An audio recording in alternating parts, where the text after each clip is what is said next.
नाज़रीन जंग की अगर बात करें, जंग के भी कुछ उसूल होते हैं। और अगर बात करें इस वक्त गजा और इसराइल का जो तनाज़ा है उसके हवाले से, तो इसराइल ऐसा लगता है कि वो जो वॉर क्राइम्स के तहत बहुत सारी चीज़ों को आइडेंटिफाई किया गया कि जंग के दौरान भी कुछ चीज़ें हैं जो कि नहीं की जा सकती। हर इस तरह के उसूल को इसराइल इस वक्त रोनता हुआ दिखाई देता है और ऐसा लगता है कि इसराइल तुल गया है इस बात पर कि फ़लस्तीनियों को भूखा प्यासा जो है वो किसी भी तरह ख़त्म करके जो है वो हम देखते हैं वो कहता है कि वो दम लेगा। बल्कि ये कहा भी गया उनकी तरफ से मुतादिद मकामात पर कि हम लोग गजा को टेंट सिटी बना देंगे, we will raze Gaza to the ground. तो थोड़ा सा इस पर बात करेंगे कि इतने सारे दिनों के बाद जहां पर ग्राउंड पर ट्रूप्स भेजने की धमकी अभी तक जारी है, साथ ही साथ हैवी बम्बार्डमेंट का सिलसिला भी इसराइल की तरफ से जारी है।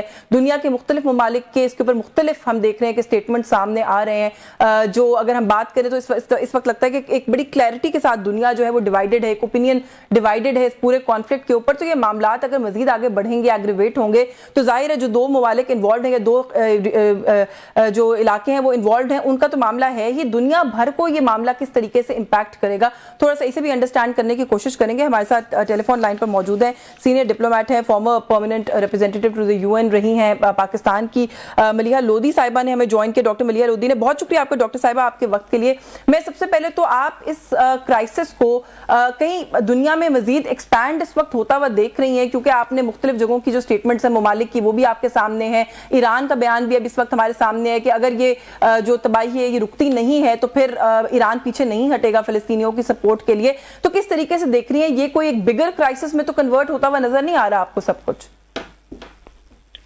इस वक्त जो सूरत हाल डेवलप हुई है उससे तो ये खतरा जरूर है कि ये फैल सकती है ये लड़ाई खित्ते में, और इसके बहुत ही सीरियस असरात हो सकते हैं दुनिया पे, ग्लोबल स्टेबिलिटी पे। लेकिन अफसोस से कहना पड़ता है कि 10 दिन हो चुके हैं इस लड़ाई के, और रोजाना जो सिचुएशन है गाजा में वो बिगड़ती जा रही है। यहाँ तक कि यूनाइटेड नेशंस ने कहा है कि एक humanitarian disaster of catastrophic consequences जो है वो अनफोल्ड हो रहा है गाजा में। लेकिन अफसोसनाक बात यह है कि अभी तक उस किस्म की सफारती कोशिशें हमने नहीं देखी जिससे कि जंग बंदी हो सके। 2 यूएन सिक्योरिटी काउंसिल की मीटिंग्स हो चुकी हैं।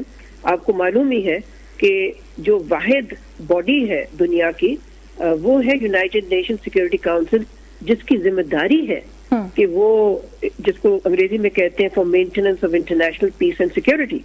तो काम तो उनका है कि वो जंग बंदी कराएं। लेकिन अब तक हमने देखा है कि 2 मीटिंग्स के बावजूद, जो लास्ट मीटिंग थी वो 13 तारीख को हुई और उससे पहले 1 हफ्ता पहले हुई थी उससे, तो इन 2 मीटिंग में हमने देखा कि जो मगरबी ममालिक हैं उनकी तरफ से कोई दिलचस्पी नहीं थी जंग बंदी में, बल्कि वो सिर्फ यही चाहते थे कि हमास की कॉन्डमनेशन हो और हमास को डिनाउंस किया जाए। लेकिन फलस्तीनी जो इस वक्त जाने जा रही हैं और शहीद हो रहे हैं उसके बारे में उनकी कोई वहां पर पोजीशन वाज़े सामने नहीं है। आपने अक़वाम मुत्तहिदा का कहा कि वो कहते हैं it's a huge humanitarian crisis. उन्हीं की जो रिलीफ एंड वर्क्स एजेंसी है उन्होंने भी स्टेटमेंट दिया। उन्होंने कहा कि लगता है कि बाकी की दुनिया भी इस वक्त अपनी इंसानियत खो चुकी है, जिस तरीके से गाजा को स्ट्रैंगल किया जा रहा है और कोई भी आगे नहीं बढ़ता। आप मीटिंग्स की बात करिए, सो स्पीकिंग ऑफ मीटिंग्स, OIC का एक इजलास भी 18 अक्टूबर को जो है वो ड्यू है।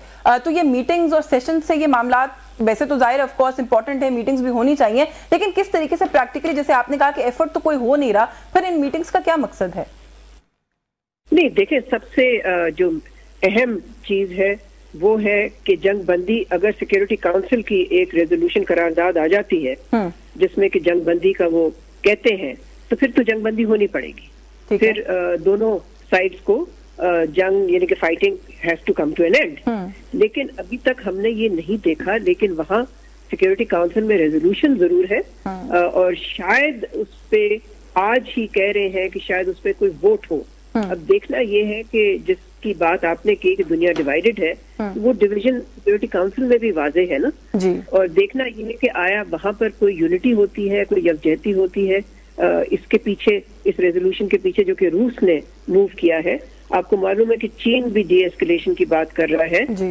लेकिन मसला मगरबी ममालिक का है कि उनकी तरफ से, जिसको P3 कहते हैं, अमेरिका, फ्रांस और यूके, उनकी तरफ से अभी तक कोई सपोर्ट नहीं है, कोई हिमायत नहीं है फॉर जंग बंदी, फॉर सीज फायर। जहां तक OIC मिनिस्ट्रियल मीटिंग का ताल्लुक है, हाँ उसमें देखें उसका तो पर्पस यही होगा ना कि वो मगरबी ममालिक पे प्रेशर डालें।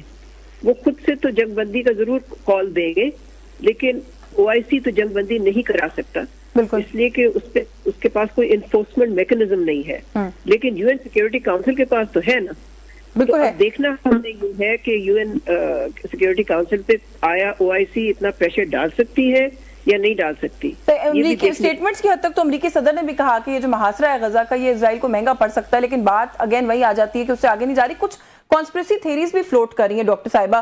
कहीं पर ये कहा जाता है कि ये सारा मामला, आपको बताया एंथनी ब्लिंकन की अपनी स्टेटमेंट इस हवाले से कुछ दिन पहले आई थी कि ये ऐन मुमकिन है कि जो सऊदी अरेबिया और इजराइल के ताल्लुकात आपस में बहाल होने की तरफ जा रहे थे, उसको सैबोटाज करने के लिए हमास की तरफ से ये सारा कुछ किया गया। फिर एक कॉन्स्पिरेसी थ्योरी ये भी एग्जिस्ट करती है कि ये सारा कुछ मोसाद को, इजराइल के इल्म में था, लेकिन उन्होंने इसलिए होने दिया ताकि ईरान को टारगेट किया जा सके, क्योंकि आपको पता है पहले दिन से ईरान पर फिंगर पॉइंटिंग हो रही है कि उन्होंने फंड किया, उन्होंने सपोर्ट किया। ये जो इस तरह के कुछ थ्योरीज, नोशंस एग्जिस्ट करते हैं, इनको कैसे देखती हैं? मेरा तो ख्याल है कि हमें जो हकीकत पे मबनी चीजें हैं उन पे फोकस करना चाहिए। अगर हम कंस्पिरेसी थियरीज पे जाएंगे तो फिर तो हम कहीं के नहीं रहेंगे। सूरत हाल जो है वो सबके सामने है, और वो ग्राउंड सिचुएशन जो है वो एक ह्यूमैनिटेरियन डिजास्टर हो रहा है। मगरबी ममालिक ने अभी कोई जंग बंदी की अपील नहीं की, ये हकीकत है। और ये भी हकीकत है कि जो अरब ममालिक हैं उनकी तरफ से जो हम रिस्पॉन्स चाहते थे अभी तक हमने नहीं देखा। हालांकि ये जरूर है कि जब ब्लिंकन जो US सेक्रेटरी ऑफ स्टेट है, उनकी जो मीटिंग्स अभी हाल में हुई है सऊदी अरेबिया और इजिप्ट के साथ, इजिप्ट के लीडरान के साथ, उनमें अमेरिका को वो सपोर्ट नहीं मिली जो वो चाहते थे इस इशू पे। तो अब हमने देखना ये है कि मुस्लिम ममालिक की तरफ से क्या प्रैक्टिकल स्टेप आता है, कौन सा एक्शन ओरिएंटेड स्टेप है जो वो लेते हैं। सपोर्ट तो नहीं मिली डॉक्टर साहिबा, लेकिन अगेन जो आप बात करिए ना, कोई एक्शन भी तो नहीं हुआ। रफा क्रॉसिंग की अगर बात कर लें, अभी इस वक्त भी जो लेटेस्ट रिपोर्ट थी उसके मुताबिक लोग वहां पर जमा है, लेकिन वो क्रॉसिंग नहीं खुल रही। तो इस तरह की जो ये बड़ी बुनियादी सी एक सपोर्ट और एक बेसिक सी चीज है, वो भी अगर हम नहीं करेंगे तो फिर तो मतलब ये बाकी तो फिर खाली इट्स ऑल टॉक। जी, यही तो सारा मसला है। इस वक्त ये ट्रेजेडी इतनी बढ़ चुकी है और जो रिस्पॉन्स हमें देखना था वो हम नहीं देख रहे। मगर साथ साथ मेरे ख्याल है हमें इस बात का भी याद रखना चाहिए कि जिस किस्म की सॉलिडेरिटी और हिमायत फलस्तीनी इशू को मिली है अवाम से, और वो अवाम, यानी कि आपने देखा है कि ना सिर्फ मुसलमान मुल्कों में डेमोन्स्ट्रेशन हुई हैं इन सॉलिडेरिटी विद पैलेस्टाइन, हमने मगरबी ममालिक में भी देखी है, US में, UK में, नॉर्वे में, स्वीडन में, जर्मनी में, इटली में, फ्रांस में। तो अब आप देखें कि पॉपुलर लेवल पे कितनी सपोर्ट है, लेकिन उन्हीं मगरबी ममालिक के जो हुकूमतें हैं उनकी पॉलिसी कुछ और है, और उनकी आवाम कुछ और चाहती है। Will somebody, do you think, will somebody call out Israel जिस किस्म का कि वॉर क्राइम्स वहां पर किए जा रहे हैं? मेरा ख्याल है आज के दिन का कहा गया है कि इसके बाद वहां के अस्पताल ऑपरेट नहीं कर सकेंगे क्योंकि जनरेटर नहीं चल सकते। अद्वियात तो वो पहले ही I think they ran out of it. Drinking water नहीं है, लोग वहां पे डिहाइड्रेट हो रहे हैं। 50,000 प्रेग्नेंट औरतें हैं इस वक्त गजा स्ट्रिप के अंदर, जिनमें से 4,000 are due any time. I mean it's a huge humanitarian crisis. और इस सूरत हाल के अंदर भी अस्पतालों को भी बॉम्ब किया जा रहा है, सिविलियन आबादियों को भी बॉम्ब किया जा रहा है, और धड़ल्ले से कहा जा रहा है कि हम गजा को टेंट सिटी बना देंगे। कोई पूछने वाला है? पूछने वाला तो है।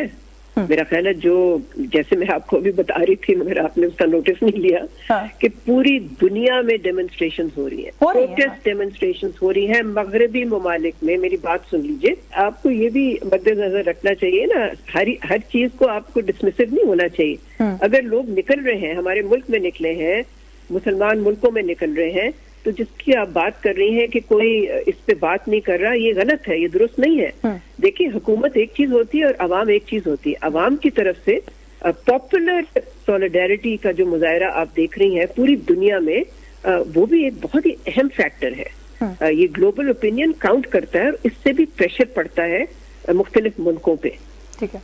बहुत शुक्रिया आपका डॉक्टर मलिया लोधी साहिबा आपके वक्त के लिए। नाज़रीन, डॉक्टर मलिया लोधी मौजूद थी। उन्होंने कहा कि अगर ये कहा जाए कि दुनिया भर में कहीं पर कोई इम्पैक्ट नहीं हो रहा तो ये भी दुरुस्त नहीं होगा। हुकूमतें अपने इंटरेस्ट को देखती हैं, लेकिन दुनिया भर के इवन वेस्टर्न ममालिक के अंदर भी उनके अवाम जो हैं वो इस वक्त सड़कों पर हैं, इजरायली वॉर क्राइम्स को कॉल आउट कर रहे हैं, फलस्तीनियों की हिमायत में लोग सड़कों पर निकल रहे हैं। लेकिन like she very rightly pointed out कि अक़वाम मुत्तहिदा की सिक्योरिटी काउंसिल की एक करारदाद से ये जंगबंदी हो सकती है, वो वाला एक्शन जो है वो इस वक्त हमें आता हुआ दिखाई नहीं दे रहा। गो के बहुत इंपॉर्टेंट प्लेयर्स हैं रूस और चीन, वो अपनी फलस्तीन के हवाले से अपनी हिमायत जो है वो कहीं ना कहीं शो कर रहे हैं, लेकिन मामला फिर भी आगे नहीं बढ़े। Let's see, time is going to tell कि ये मामला कहां पर जाकर रुकता है। प्रोग्राम न्यूज टॉक से आज के लिए बस यही कुछ। यस्मीन जमाल को इजाजत दीजिए। अल्लाह।